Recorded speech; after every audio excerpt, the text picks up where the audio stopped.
வேதத்திலிருந்து ஒரு பகுதியை நாம் வாசிப்போம். எபிரேயருக்கு எழுதின நிருபம், புக் ஆஃப் ஹீப்ரூஸ் சாப்டர் 12, 12ஆம் அதிகாரம். எபிரேயருக்கு எழுதின நிருபம் 12ஆம் அதிகாரத்தில் 5வது வசனத்திலிருந்து நான் வாசிக்கிறேன். You can follow in English. Hebrews chapter 12 verses from 5. அன்றியும் என் மகனே, கர்த்தருடைய சிட்சையை அற்பமாக எண்ணாதே, அவரால் கடிந்து கொள்ளப்படும் போது சோர்ந்து போகாதே. கர்த்தர் எவனிடத்தில் அன்பு கூறுகிறாரோ அவனை அவர் சிட்சித்து தாம் சேர்த்து கொள்ளுகிற எந்த மகனையும் தண்டிக்கிறார் என்று பிள்ளைகளுக்கு சொல்லுகிறது போல உங்களுக்கு சொல்லுகிற புத்திமதியை மறந்தீர்கள். நீங்கள் சிட்சையை சகிக்கிறவர்களாயிருந்தால் தேவன் உங்களை புத்திரராக எண்ணி நடத்துகிறார். தகப்பன் சிட்சியாத புத்திரன் உண்டோ? எல்லாருக்கும் கிடைக்கும் சிட்சை உங்களுக்கும் கிடையாதிருந்தால் நீங்கள் புத்திரராயிராமல் வேசி பிள்ளைகளாயிருப்பீர்களே. அன்றையும் நம்முடைய சரீரத்தின் தகப்பன்மார்கள் நம்மை சிட்சிக்கும் போது அவர்களுக்கு நாம் அஞ்சி நடந்திருக்க நாம் பிழைக்கத்தக்கதாக ஆவிகளின் பிதாவுக்கு வெகு அதிகமாய் அடங்கி நடக்க வேண்டும் அல்லவா? அவர்கள் தங்களுக்கு நலமென்று தோன்றினபடி கொஞ்ச காலம் சிட்சித்தார்கள். இவரோ தம்முடைய பரிசுத்தத்துக்கு நாம் பங்குள்ளவர்களாகும் பொருட்டு நம்முடைய பிரயோஜனத்துக்காகவே நம்மை சிட்சிக்கிறார். எந்த சிட்சையும் தற்காலத்தில் சந்தோஷமாய் காணாமல் துக்கமாய் காணும் ஆகிலும் பிற்காலத்தில் அது பழகினவர்களுக்கு அது நீதியாகிய சமாதான பலனை தரும். கர்த்தருடைய நாமத்திற்கு மகிமை உண்டாவதாக. இந்த இடத்திலே ஆண்டவர் இந்த முதலாவது இந்த வார்த்தை வாசிக்கும் போது என் மகனே என்று சொல்லி அந்த வார்த்தை தொடங்குகிறது. கர்த்தருடைய சிட்சையை அற்பமாக எண்ணாதே. மை சன், என்னுடைய மகனே. மகன் என்று அந்த இடத்திலே சொல்லும்போது அடுத்த ஒரு வார்த்தை சிட்சை என்று வருகிறது. ஸோ ஆண்டவர் தம்முடைய பிள்ளையை நேசிக்கிறார். ஆண்டவர் மிகுந்த அன்புள்ளவர். நிறைவான கிருபை இரக்கங்களால் நம்மை முடிசூட்டுகிறதான ஒரு நல்ல தேவன். ஆனால் அந்த நல்ல தேவன், அன்புள்ள தேவன் தம்முடைய பிள்ளைகளை சிட்சிக்கிறாராம். ஏனென்றால் அவர் அன்புள்ள இரக்கமுள்ள தேவன் மாத்திரமல்ல, அவர் பரிசுத்தமுள்ள தேவன். So he is a holy God. So when we talk about God is love, God is merciful, God is so gracious, we need to understand it talks about the total holiness of the Lord. Because the holiness demands, the love, ஆண்டவருடைய அன்பு ஒரு பரிசுத்தம் நிறைந்த ஒரு அன்பு என்பதை தேவ பிள்ளைகள் நாம் புரிந்து கொள்ள வேண்டும். The love of the Lord is totally holy love. The holy love, the love of God demands the holiness. ஆண்டவர் எவ்வளவு அன்புள்ளவர் என்பதை அவருடைய பரிசுத்தத்தின் மூலமாக நமக்கு வெளிப்படுத்துகிற இந்த காரியத்தை நாம் புரிந்து கொள்வதற்கு சற்று நீங்கள் முயற்சியுங்கள்.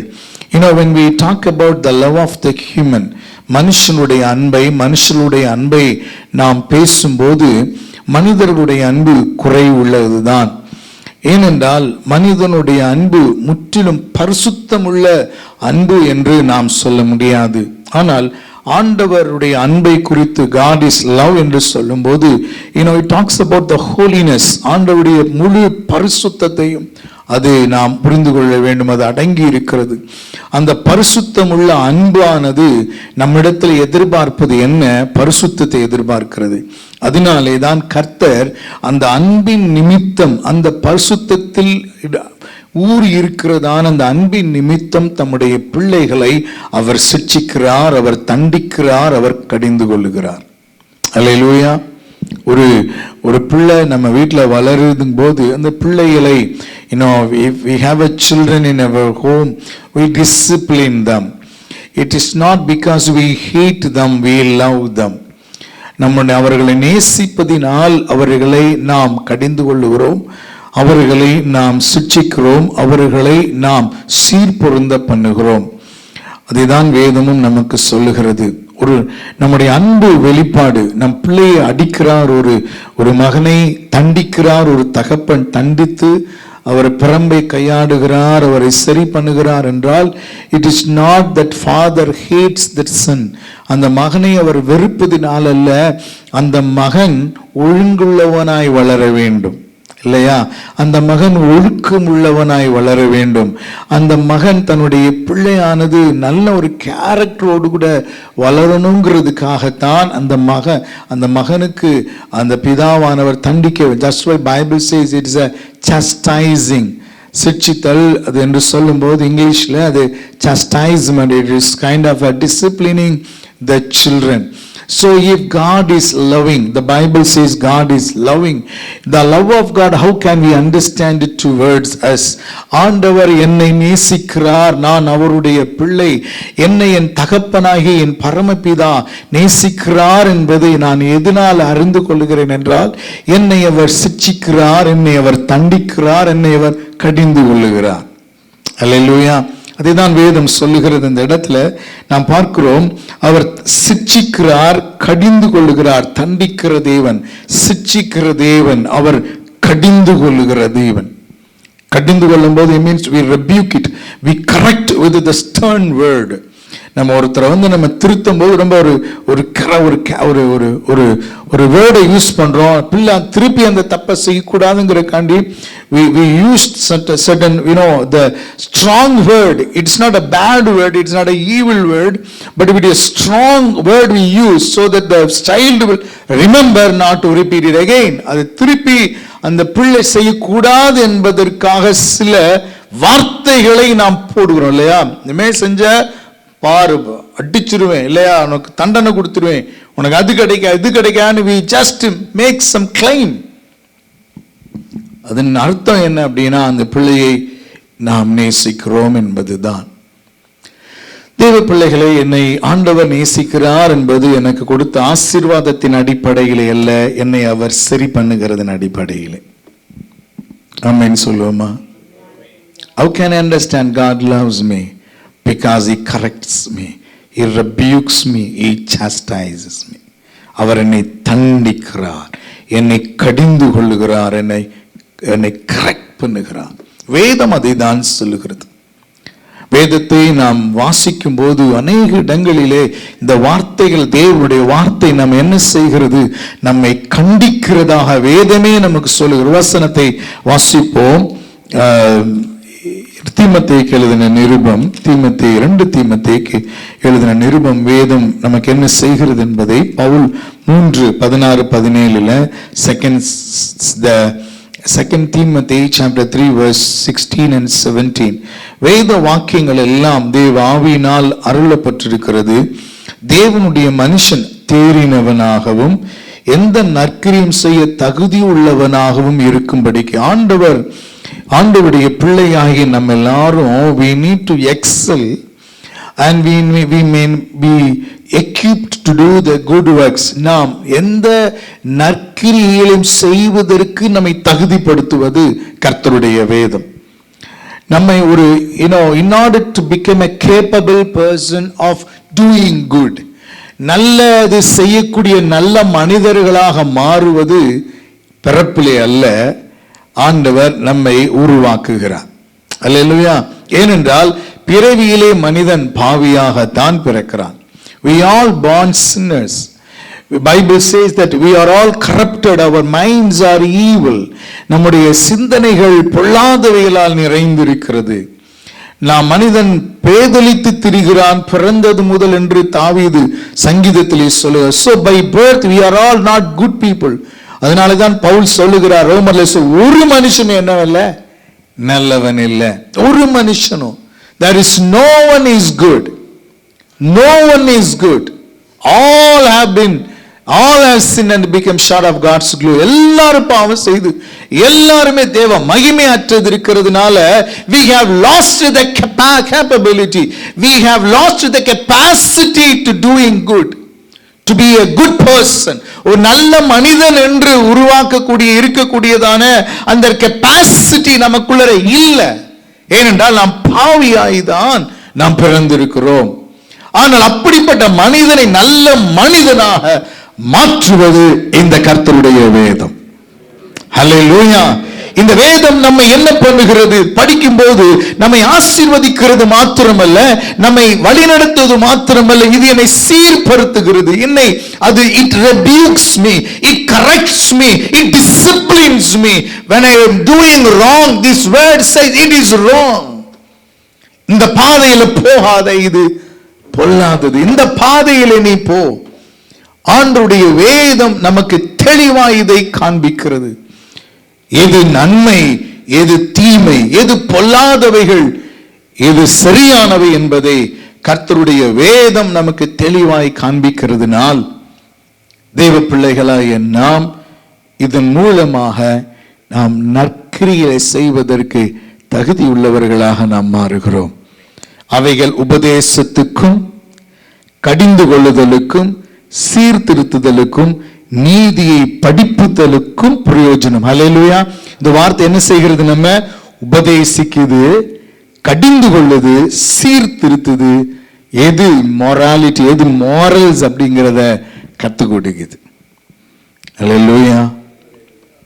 ஏன் ஆண்டவர் சொல்லுங்க, why God disciplines his children? When you go back to the 12th chapter of Hebrews, 12ஆம் அதிகாரம் எபிரேயருக்கு போகும்போது ஆண்டவர் ஏன் தம்முடைய பிள்ளைகளை சிட்சிக்கிறார்? இதனுடைய அர்த்தம் என்ன? ஏன் என்று சொல்லும்போது, because he loves us. Because he, அவர் நம்மை நேசிப்பதினால். ஹல்லேலூயா, ஹல்லேலூயா. ஆண்டவர் வேதம் 27ஆம் அதிகாரம் நீதிமொழிகள்ல வாசிக்கிறோம். ஒரு வசனத்தை வாசிப்போமே. நீதிமொழிகளின் புஸ்தகம் 27ஆம் அதிகாரம், ஐ திங்க் சோ, 5-6 வாசிக்கிறேன். மறைவான சிநேகத்தை பார்க்கிலும் வெளிப்படையான கடிந்து கொள்ளுதல் நல்லது. சிநேகிதன் அடிக்கும் அடிகள் உண்மையானவைகள், சத்துருவிடும் முத்தங்களோ வஞ்சனை உள்ளது. ஒரு மனுஷனுடைய குறைவு எனக்கு தெரிந்ததுக்கு அப்புறம், maybe he may be my friend, they may be my relatives, they may be my closed beloved, நான் விரும்புகிற, நான் நேசிக்கிற, நான் நண்பனாக இருக்கலாம், உறவுகளை யாராக இருக்கலாம், I may have a good relationship with them. எல்லாருமே பெர்ஃபெக்ட் இல்லை, இல்லை தானே? யாராவது பெர்ஃபெக்ட் இருக்கிறீங்களா? ரொம்ப பெர்ஃபெக்டா இல்லை, எல்லாருமே குறைவுள்ள. ஸோ கணவன் மனைவி சண்டை போடாத கணவன் மனைவி யாராவது இருக்கிறீங்க இங்க?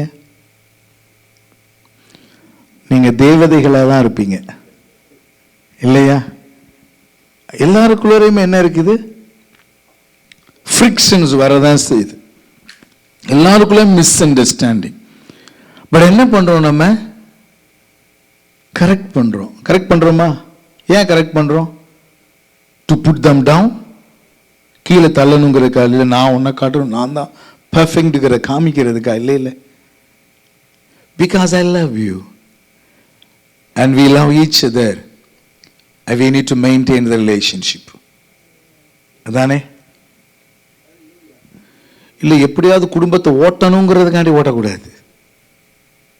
அதுக்காண்டி சில ஏதோ கட்டிட்டோம்ப்பா, வாதினா மீதத்தை ஓட்டி தான் தீக்கணுங்கிற மாதிரி அட்ஜஸ்ட் பண்றதை நான் சொல்லலை. We correct each other because we all do mistakes. நம்ம எல்லோரும் தவறுகிறோம். தவறும்போது நேசிப்பதின் அடிப்படையிலே தான் நாம் ஒருவரை ஒருவர் திருத்துகிறோம். அல்லேலூயா. அந்த நேசத்தின் அடிப்படையிலே கர்த்தருடைய நேசம் ஒரு பரிபூரண ஒரு நேசம். It's a perfect love of God corrects me when I am wrong. அதே நேரத்தில் ஒருவேளை என்னுடைய சகோதரனுக்கு நான் நேசிக்கிறேன், எல்லாம் வாங்கி கொடுக்கிறேன், ஆனா அவனுடைய தவற நான் கண்டுகொள்ளாம விடுறேன் அப்படின்னா வேதம் சொல்லுகிறது that's a deception. That's a deception.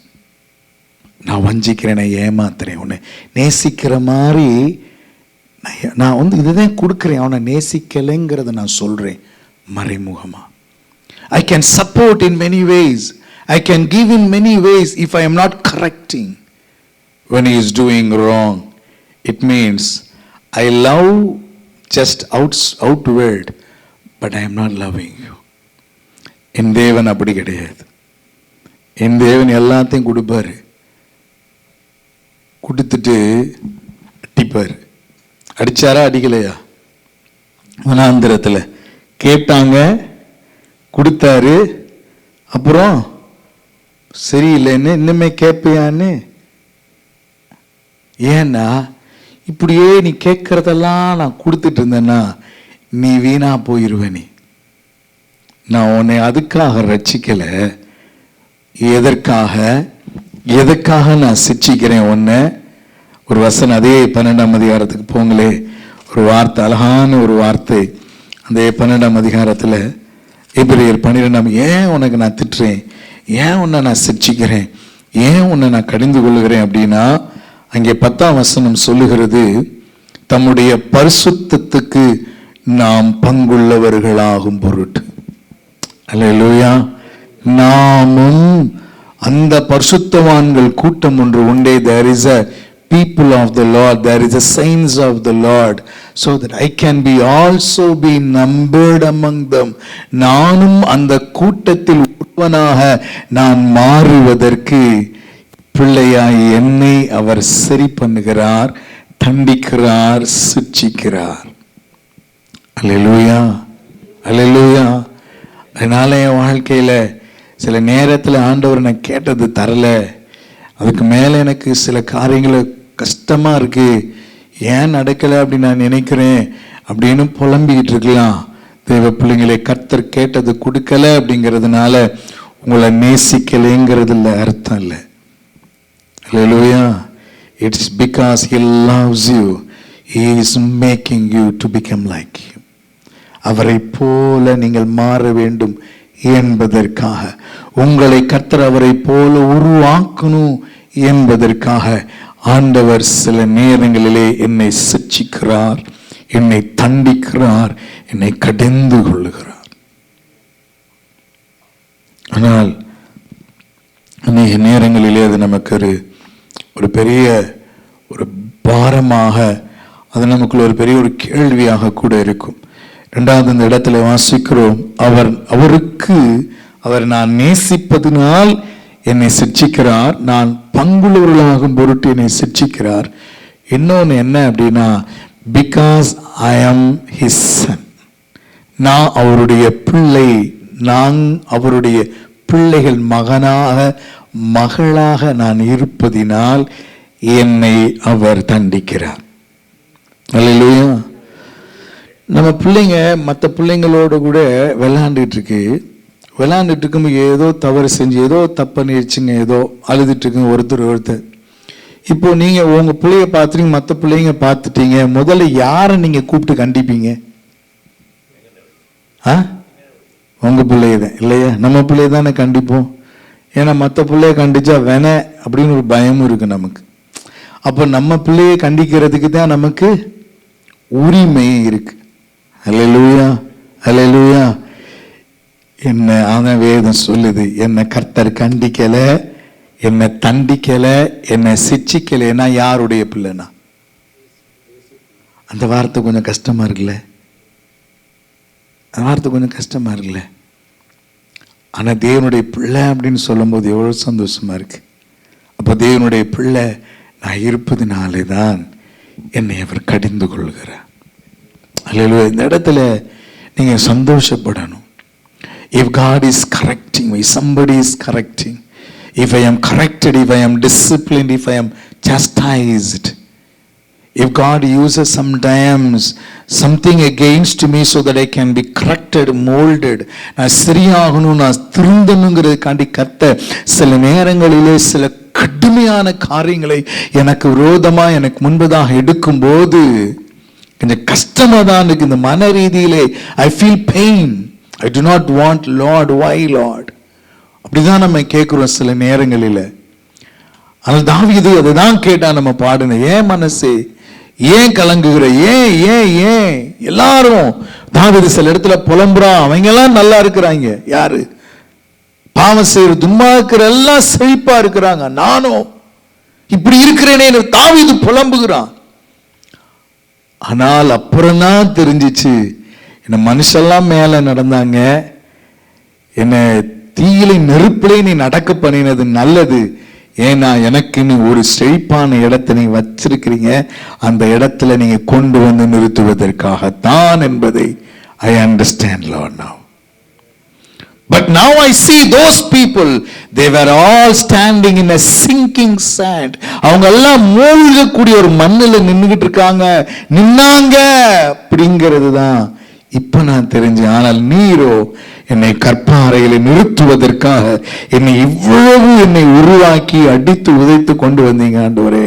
அதனால தான் தாவீது சொல்லுகிறான், நான் உபத்திரவப்பட்டது நல்லது, நீதி பிரமாணங்களை நான் கற்றுக்கொண்டேன். Thank God, I am your son, I am your daughter, Lord. I understand when you correct me, I am your son. எனக்கு மற்றவங்களுக்கு எல்லாம் உடனே கிடைக்குது, எனக்கு கிடைக்கலைங்கிற நான் புலம்பி இருக்கிறேன். ஆனால் ஆண்டவர் நீங்க தான் உடைய பிள்ளைங்களா இருக்கிறதுனால தான் எனக்கு நீங்க பொறுத்து தரலாம் அப்படின்னு நினைச்சிருக்கிறீங்க. ஆனால் பொறுத்து தந்ததை தான் இப்போது புரிந்து கொண்டேன், அது எவ்வளவு விலையேற பெற்றது என்பதை. ஹல்லேலூயா, ஹல்லேலூயா, ஹல்லேலூயா. தாவீது யாக்கோபு ரேச்சல் அதிகமா நேசிக்கிறான். Bible says Jacob loved Rachel more than anyone, even the first wife Leah. ஆனா நேசிச்சதான அந்த ராகேலுக்கு பிள்ளை இல்லை, ரொம்ப லேட்டா தான் அந்த பிள்ளை கிடைச்சது. ஆனாலும் வேதம் சொல்லுகிறது அந்த யோசேப்பை கொண்டு ஜீவரட்சகனாக தேவன் உயர்த்தினார் என்று சொல்லி. ஹல்லேலூயா, ஹல்லேலூயா. Because he loves me, because I want to share his holiness, because I am his son, I am daughters, he corrects me, he disciplines me. அதனாலே தான் ஒரு சில வசனங்களை நாம் துரிதமாக வாசித்து ஆண்டவர் நம்மை கரெக்ட் பண்ணுவதற்கு, இது கொஞ்சம் நமக்கு ஒரு கஷ்டமா இருக்கிறது மாதிரி தெரியும். ஆண்டவர் நம்மை கரெக்ட் பண்ணுவதற்கு, in order to correct us, in order to discipline us, in order for us to become a kingdom oriented people, ஒரு ராஜ்யத்தின் சுதந்திரவாளிகளாய் இந்த பூமியிலே கர்த்தர் நம்மை மாற்றுவதற்கு ஆண்டவர் எடுக்கிற சில நேரங்களில் எடுக்கிற ஆயுதத்தில் ஒன்று trials and hardships. God uses trials and hardships. ஆண்டவர் சோதனைகளையும் பாடுகளையும் நம்முடைய வாழ்க்கையிலே அனுமதிக்கிறார். நாம் போகாத பாதை இல்லை, நாம் அதில் விலகி போக நினைச்சாலும் விலகி ஓடவும் முடியலை. ஆனால் ஒன்று புரிந்து கொள்ளுங்கள், trials and persecutions or hardships, it's not because that you have sinned. நீங்க பாவம் செஞ்சதுனால உங்களுக்கு இந்த காரியங்களாம் நடக்குது என்பது அல்ல. வேதம் சொல்லுகிறதை நாம் படிப்போம். யாக்கோபு எழுதின புஸ்தகம் நிருபம் 1ஆம் அதிகாரத்தை எடுத்துக்கொள்வோம். யாக்கோபு வேதத்திலே நமக்கு எல்லாவற்றையும் கர்த்தர் தெளிவாக நமக்கு எழுதி தந்திருக்கிறார். யாக்கோபு 1ஆம் அதிகாரம் 3வது வசனம்,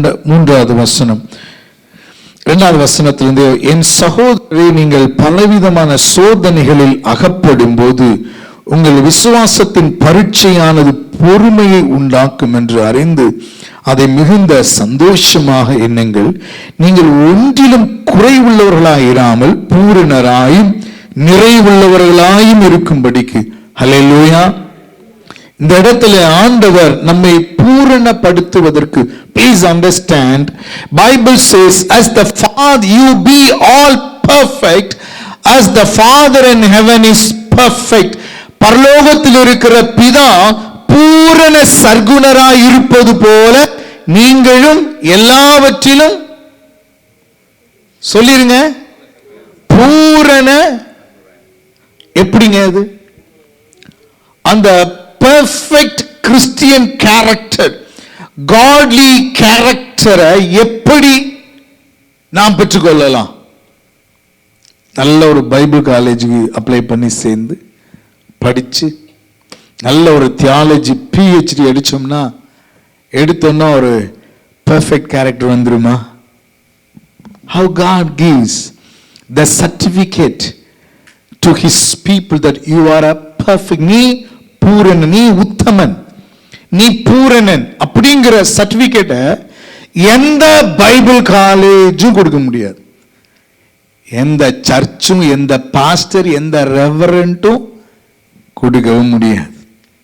கர்த்தர் ஒருவர் தான் தருவார். ஆனால் அந்த யூனிவர்சிட்டி எப்படிப்பட்ட யூனிவர்சிட்டின்னு சொன்ன அந்த இடத்துல the university of trials, the university of hardships. அந்த சொல்ல அந்த இடத்துல நீங்கள் சோதனை பல வேரியஸ், ஒன்று ரெண்டல்ல பல விதமான சோதனைகளில் நீங்கள் அகப்படும் போது உங்கள் விசுவாசத்தின் பரீட்சை பொறுமை உண்டாக்கும். ஏன் அந்த பொறுமை அப்படின்னா, நீங்க ஒன்றிலும் குறைவுள்ளவர்களாயிராமல் பூரணராயும் நிறைவுள்ளவர்களாயும் இருக்கும்படி. அல்லேலூயா. விசுவாசிகளாய் ஒவ்வொருத்தரும் ஆழமா புரிஞ்சுக்கணும், ஆண்டவர் நம்மளை ரட்சித்தது நோக்கம் நம்ம செத்தா பரலோகம் போகணுங்கிறதுக்கு அல்ல, பூரண புருஷரான மாறணும். அல்லேலூயா. அப்படின்னா ஆண்டவரே, நம்முடைய ஜெபம் எப்படி இருக்குன்னு தெரியுங்களா? நான் உம்மை போல மாறும் வரைக்கும் என் ஜீவனை நீ எடுத்துடாதீங்கன்னு தான் நம்ம ஜெபிக்கணும். அப்படிதானே ஜெபிக்கணும். அல்லேலூயா. நம்ம எப்படி ஜெபிக்கிறோம்? ஆண்டவரே, என் பிள்ளை கல்யாணம் ஆகணும், அது வரைக்கும் கொஞ்சம் என் பிள்ளைய பார்க்கணும், பார்த்துட்டு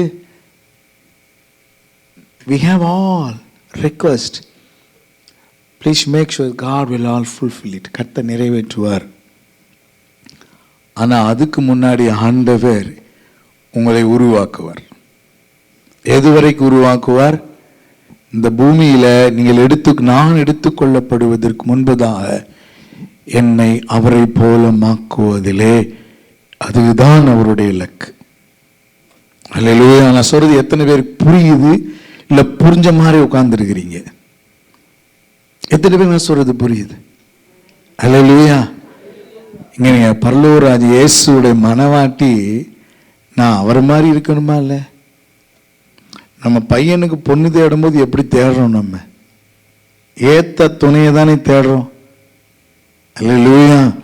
அப்போ அந்த பரிசுத்த இயேசுவுக்கு மனவாட்டியா போறேன்னா அவரை மாதிரி இருக்கணுமா, இருக்கக்கூடாதா? வேதம் சொல்லு இந்த இடத்துல, நீ ஒன்றிலும் குறைவே இருக்கக்கூடாது. How it possible? How it? என் மனைவி என்கிட்ட குறை கண்டுபிடிச்சிருவா, என் கணவன் என்கிட்ட குறை, என் பிள்ளைய சொல்லுதே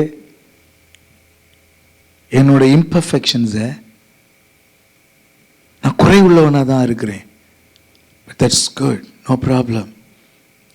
But wait, God will change all those things.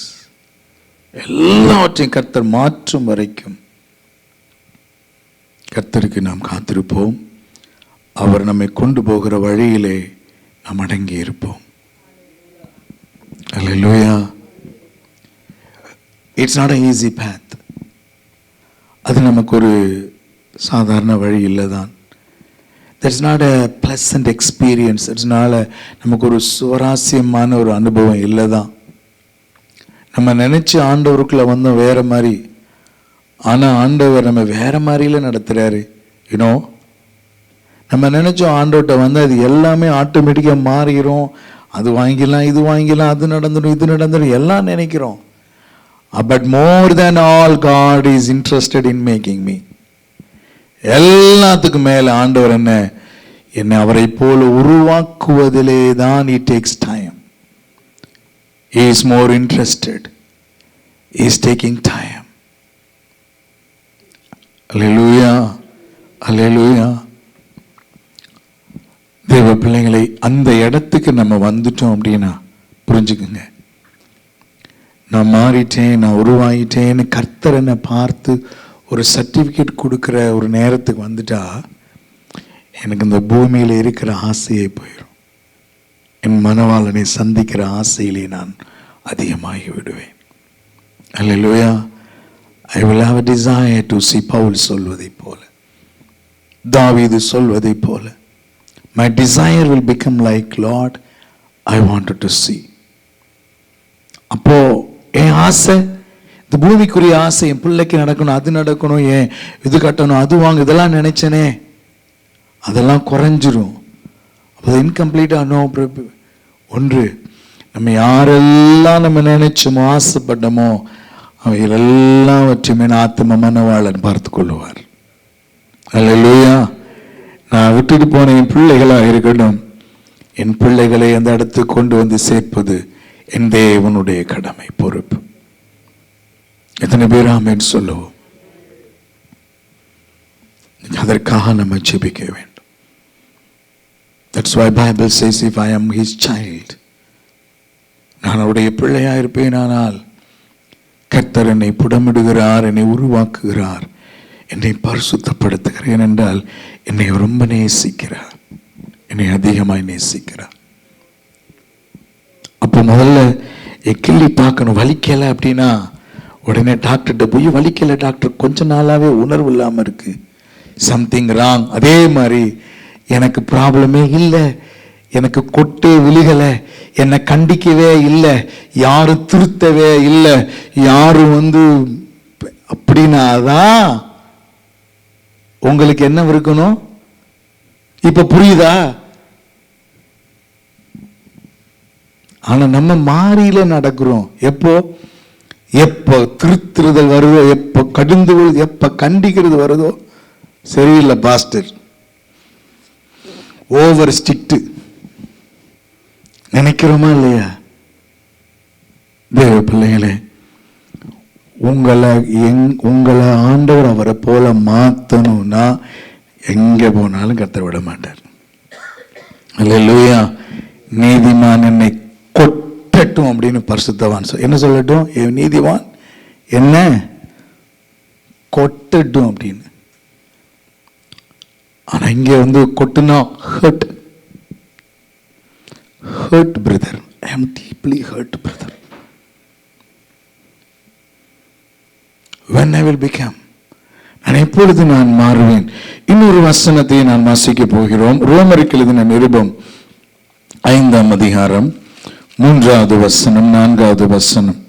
ஆண்டவர் நம்ம எதிலெல்லாம் நம்மளை வளர விரும்ப, ஆண்டு நல்ல தேவன், நம்முடைய தேவன் மாத்திரம்தான் அவரை போல மாறணும்னு நம்மளை விரும்புகிறார், மற்ற எல்லாரும் அப்படி கிடையாது. 5ஆம் அதிகாரம் சீக்கிரம் எடுத்துருங்க, வாசிப்போம். ரோமர் 5ஆம் அதிகாரம்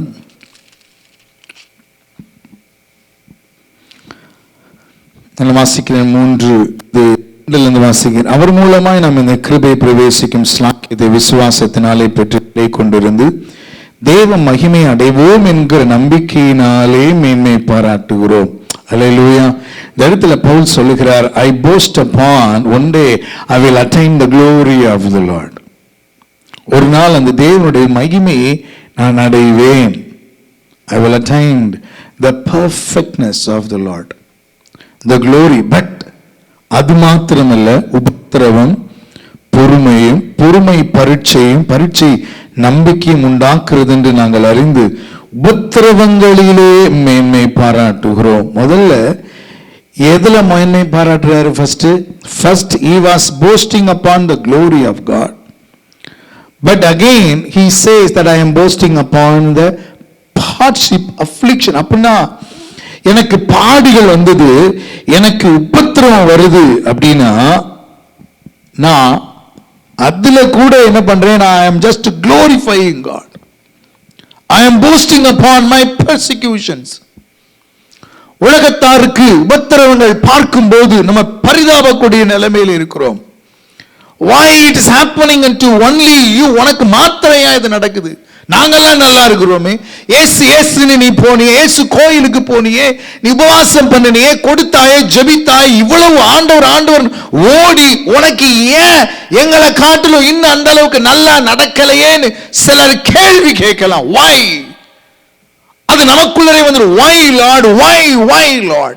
But when Paul says, ஆனால் பவுல் சொல்லுகிறார், மற்றவனுக்கு இல்லாத கஷ்டம் எனக்கு மாத்திரம் அந்த கஷ்டம் இருக்குதுன்னா அதுல நான் சந்தோஷப்படுகிறேன். I am happy about it. I am happy about it because that makes me, that molds my character. அது என்னை உருவாக்குகிறது, எனக்குள்ளே அது பொறுமையை உண்டாக்குறது, எனக்குள்ளே நம்பிக்கையை உண்டாக்குறதுனால, because that creates a hope in me. What hope? I will see the glory of the Lord. நான் அந்த மகிமையை பார்ப்பேன் என்கிற நம்பிக்கையை இந்த கஷ்டத்துல எனக்கு அது உருவாகிறதுனால அதிலே நான் மேன்மை பாராட்டுகிறேன். அல்லேலூயா. தேவ பிள்ளைகள், நம்ம சோர்ந்துட வேண்டாம். நம்ம ஏன் சோரணும்? ஆண்டவர் உங்களை என்னையும் எல்லாரும் காட்டிலும் வித்தியாசமா நம்மளை அழைச்சிருக்கிறார். எல்லாருக்கும் அந்த பிள்ளைங்கிற பேர் இல்லை, உங்களுக்கும் எனக்கும் அந்த பிள்ளைங்கிற அந்த பட்டத்தை கர்த்தர் தந்திருக்கிறான்னு எவ்வளவு பாக்கியவான்கள்லாம், எவ்வளவு பாக்கியவான்கள்லாம். we are so privileged. ராஜா விட்டு பிள்ளை அப்படிங்கிறத காட்டும் ராஜாதி ராஜா விட்டு பிள்ளைங்கிறது தான் எவ்வளோ ஒரு மேன்மை இந்த பூமியில. லாசரு பிச்சைக்காரனா மரிச்சான் இந்த பூமியில. எப்படி மரிச்சான்? லாசர் எப்படி மரிச்சான்? அவன் ஐஸ்வர்யன் வீட்டு வாசல்ல தானே மரிச்சான். பருக்க, உடம்பெல்லாம் பருக்க, நாய் வந்து நக்குது, புண்ணு. அவன் மரிக்கும் போது யாருங்க வந்தது? யாரு வந்தது? தூதர்கள் வந்தாங்கல்ல. ஹல்லேலூயா, ஹல்லேலூயா. யாருக்குங்க தூதர்கள் வருவார்கள்? யாருக்கு? அவருடைய பிள்ளைகளுக்கு. அவருடைய பிள்ளைகள் நாம் மரிக்கும் போது we will see the angels.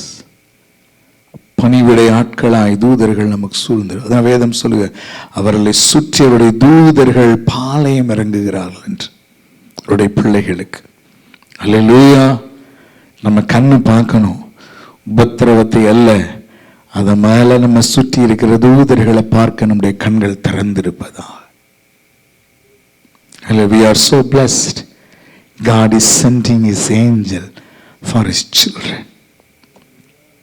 தம்முடைய பிள்ளைகளுக்கா கர்த்தர் தம்முடைய தூதர்களை அனுப்புகிறார். எல்லாருக்கும் அந்த பாக்கியம் இல்லை. உங்களுக்கு எனக்கு அந்த பாக்கியம் இருக்குதுன்னா எவ்வளோ. Yesterday I was reading an article, ஜேம்ஸ்ல நடந்த ஒரு பிள்ளை, ஒரு பொண்ணு. She was a girl. She was studying in a school, but she did not have much wisdom, so she was always bullied by other friends. மற்ற பிள்ளைங்கனால அதிகமாக வந்து tortured, புள்ளி ஆயிருக்கிறா. அவளுக்கு ரொம்ப அவளுக்குள்ள பயங்கரமான ஒரு inferiority. Why I am bullied more? Why I am more mocked? Why people are targeting me? அப்படின்னு சொல்லிட்டு வீட்டில் அழுகிறா. வீட்டில் ஒரு நாள் they took this girl to Patna, one famous temple for getting wisdom. அந்த டெம்பிளில் அந்த விக்கிரகத்துக்கு முன்னாடி போய் நின்றுக்கிட்டு அவள் ப்ரேயர் பண்ணுறாள், எனக்கு ஞானம் தாருன்னு. ஞானம் கிடைக்கல. அப்புறம் somebody suggested there is a big temple, more than this temple there is a big temple. இதை காட்டு இன்னொரு பெரிய நல்ல கோயில் இருக்கு, அந்த கோயிலுக்கு போ. அந்த கோயிலில் போய் நின்றுட்டு அழுதுகிட்டு கேட்குறாளாம். என்ன கேட்குறா? எனக்கு விஸ்டம் வேணும்.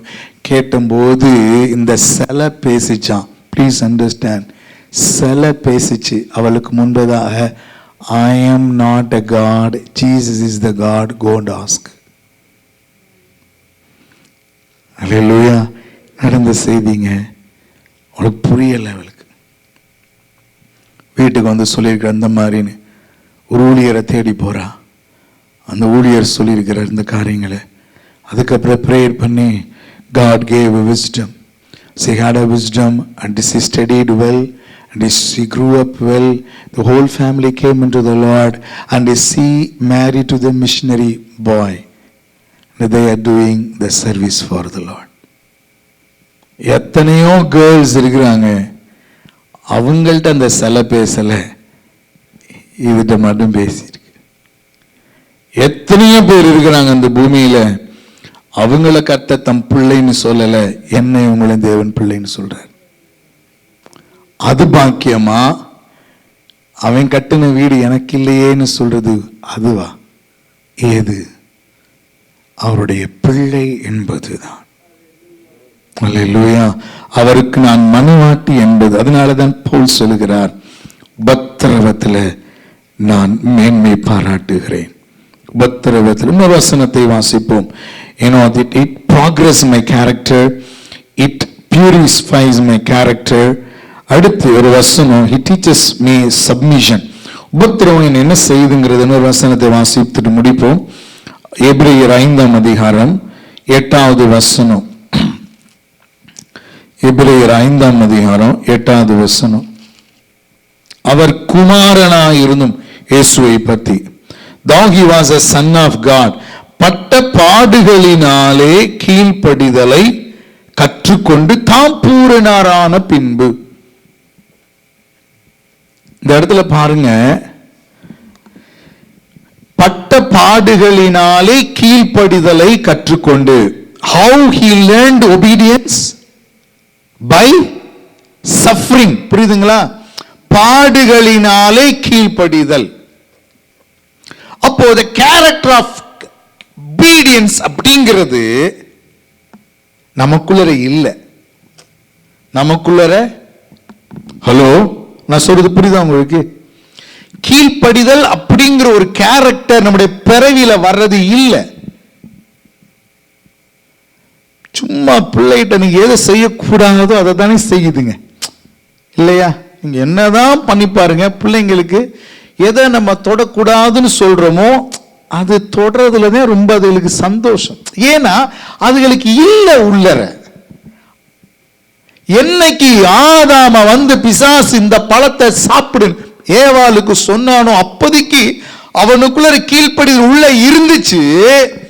அதை கீழ்ப்படியாம அப்படியே பர்வர்ட் பண்ணினது யாரு? பிசாசு.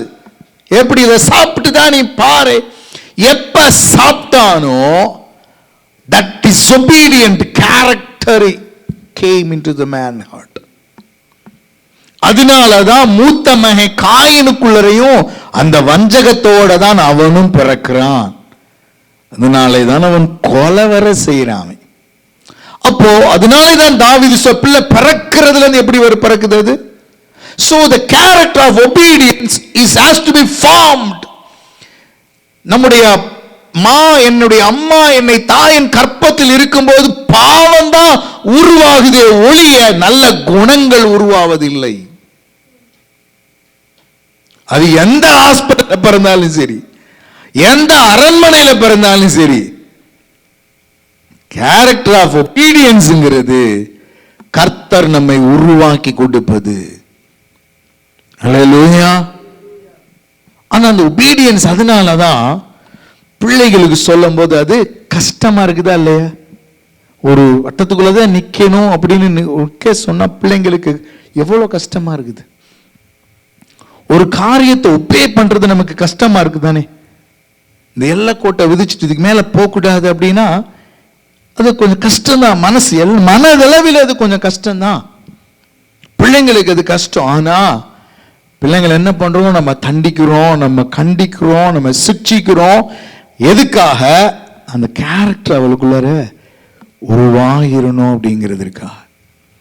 The same way Bible says that Jesus, the Son of God, he learned the obedience, the character by suffering.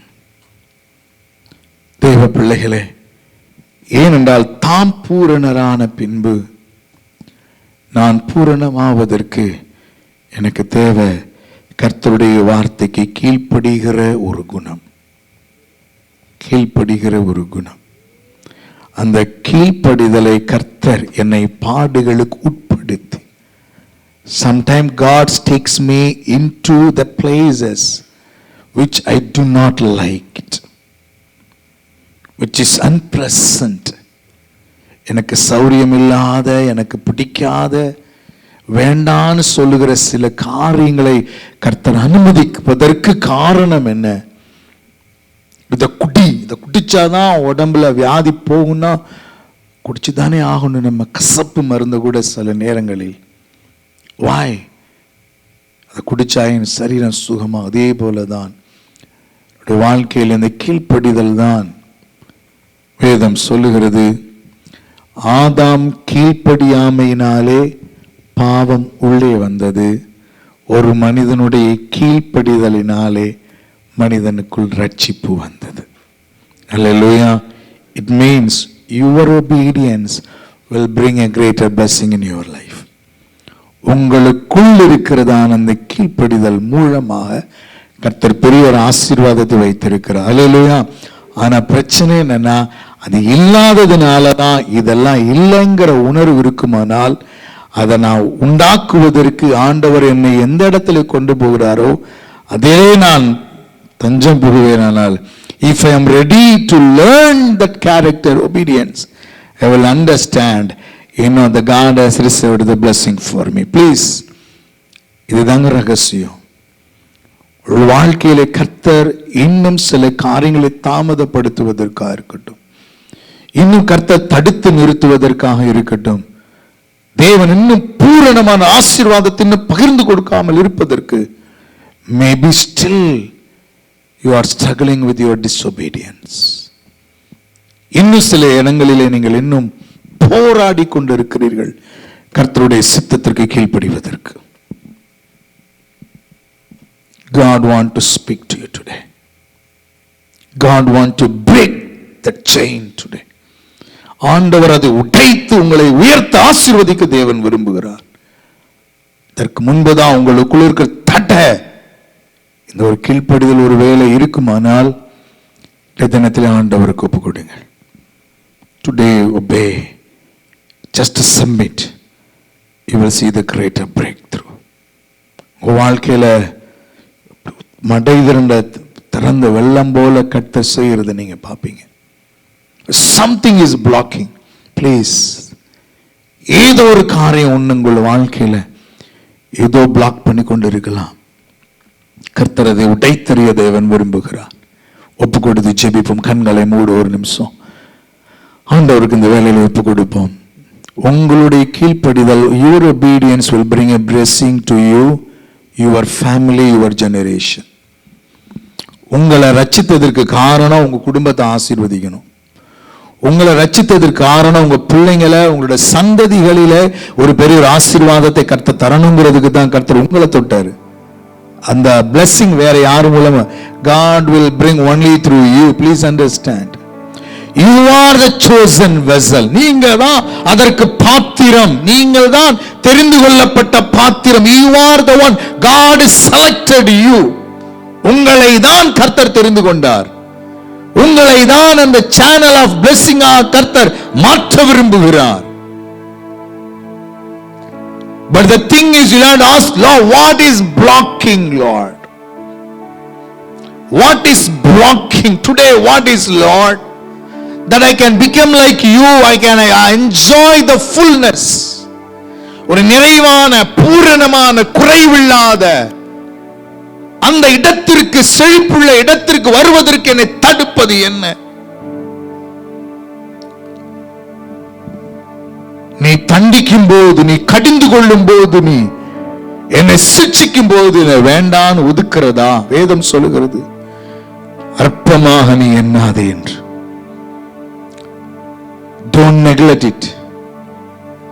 When God disciplines, God corrects you. Do not, please, ரொம்ப ஜாக்கிரதையா எடுத்து விட வேண்டாம். Take it so serious. That is the moment God is changing you. God is bringing you into something. வாழ்க்கையில கர்த்தர் உங்களை மாற்றுகிறார்.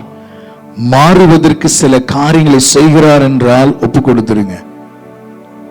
Do not postpone. Do not neglect. அற்பமா எண்ணிராதீங்க, அதை இன்னொன்று மத்தல பார்த்துக்கலாம் அப்படின்னு. இன்னைக்கு திறந்திருக்கிற கதவு நாளைக்கு ஒருவேளை அடைக்கலாம். Please understand. The Noah was preaching for years together. Noah வருஷ காலமாக பிரசங்கித்துக் கொண்டிருந்தான். ஒரு நாள் கர்த்தர் அந்த கதவை அடைத்தார். There is a day that God will close the door. Tomorrow it can be.